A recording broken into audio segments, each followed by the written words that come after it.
Hello बच्चों, चलिए प्रश्न पढ़ते हैं। मंडल परिष्करण द्वारा उच्च कोटि की शुद्धता वाली धातुएं प्राप्त होती है। हम यहाँ पर प्रश्न की मुख्य अवधारणा देख लेते हैं। तो हम यहाँ पर हमारे प्रश्न की मुख्य अवधारणा होगी इस विधि, जो हमारी यहाँ पर कौन सी विधि दी हुई है हमें, मंडल परिष्करण। परिष्करण मंडल परिष्करण जो हमारी विधि है, इस विधि द्वारा, इस विधि के द्वारा अति उच्च कोटि की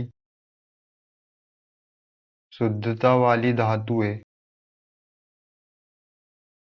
शुद्धता वाली धातुएं तथा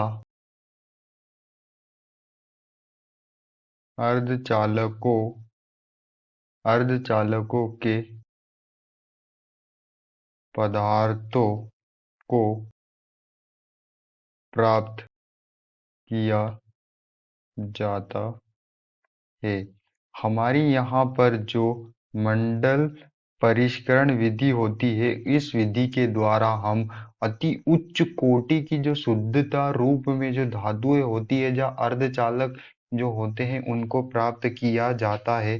तो यहाँ पर ये हमारी जो विधि होती है, यह क्या करती है, अयस्कों से धातुओं को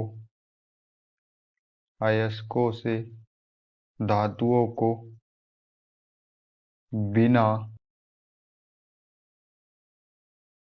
अशुद्धियों के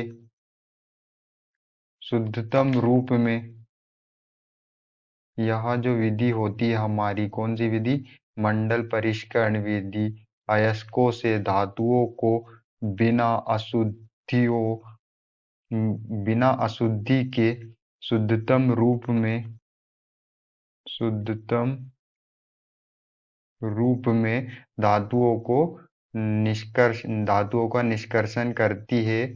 जो हमारी धातुएं होती है, उनको एकदम शुद्धतम रूप में प्राप्त होती है मंडल परिष्करण विधि से। यहाँ जो अयस्कों से धातुओं को प्राप्त करने की एक विधि है, जो धातुओं में बिना अशुद्धियों के धातुओं के शुद्धतम रूप में धातुओं को प्राप्त हम इस विधि से कर सकते हैं। तो हमारा यहाँ पर जो कथन दिया हुआ है, यह बिल्कुल सत्य है कि जो मंडल परिष्करण द्वारा उच्च कोटि की शुद्धतम वाली धातुएं प्राप्त होती है, यहाँ जो हमारा कथन है वो बिल्कुल सत्य है। आशा करते हैं आपको समझ में आया होगा। धन्यवाद।